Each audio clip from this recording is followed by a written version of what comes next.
If I speak in the tongues of human beings and of angels, but do not have love, I have become resounding brass and a clanging cymbal.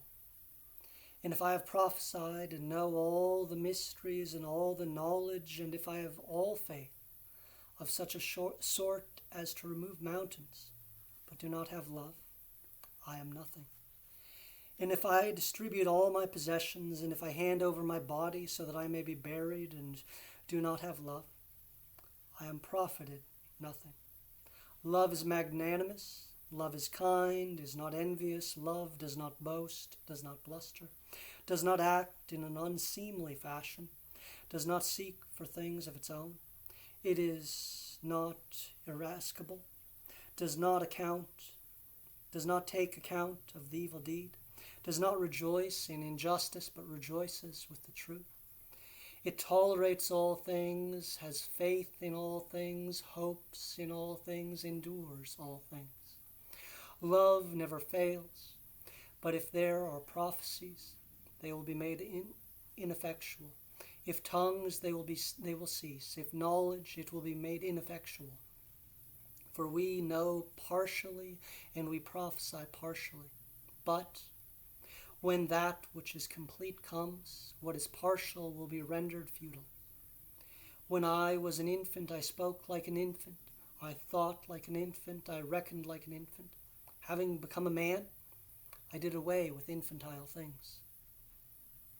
For as yet we see by way of a mirror, in an enigma, but when face to face, as yet I know partially, but then I will know fully, just as I am now fully known.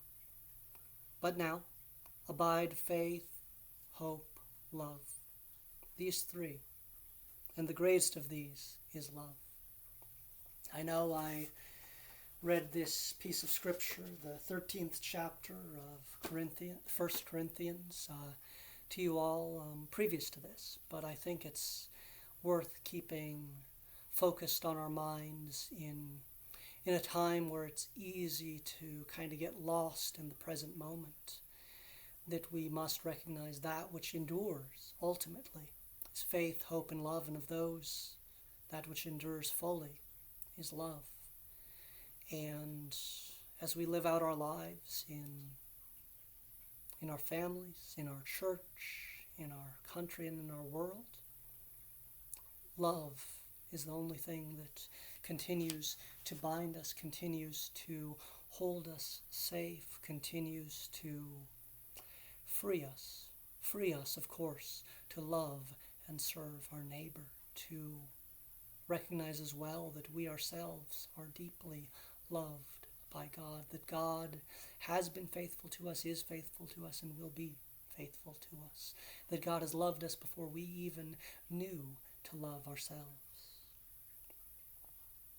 So yes, siblings of the faith, have that hope, please. Now you'll notice I'm in my shorts and in my t-shirt here. That's because I was going to be shooting this outdoors, but every time I did, there was a dump truck came by, or a neighbor ran over to talk to me, or any number of things. I just couldn't shoot the video outside without interruptions, which I think probably says something about where we're at as a society. We're hungering for connection. But I wanted to do this outside instead of inside, because we had our first outdoor Bible study. We did our first learning lawn chairs and lemonade this Monday. And, everybody masked up. Everybody was 6 feet apart. I think it went fairly smoothly. So anyway, I just wanted to celebrate that, because there's not always been as much as we would like to celebrate in these last 6 months, just because everything's squished together. Also, please, pretty quick turn here, but also please remember to fill out your survey. You'll see it will be connected on a link on the email I send you again. So please do fill that out. We have 27 people so far. But I imagine, of the 100-some people that are getting it by email, there's probably a few more who would still like to, talk to me about that. Solo wanted his voice known. Wouldn't you like your voice known as well? Yeah, he's getting fluffy because he can't get a haircut. Do your survey so your voice is known, just like Sola here's voice is known because he gets to be on the video. Then finally, just so you all know, the council will be looking at these results on the 7th. So we're going to be meeting together on Tuesday the 7th to review all of that.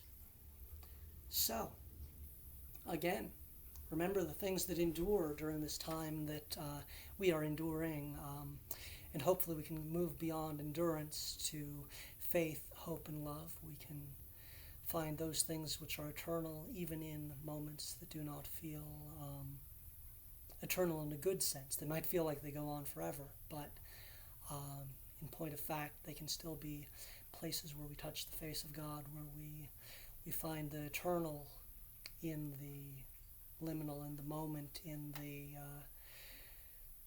temporary. Additionally, we did an outdoor Bible study, learning lawn chairs and lemonade, and it felt pretty similar to what we normally do, except we were in masks and a little further away. We hopefully can get a few more response to our survey. And then finally, we have a council meeting on the 7th where we're going to be looking at those surveys. So try to send them in before that. God bless.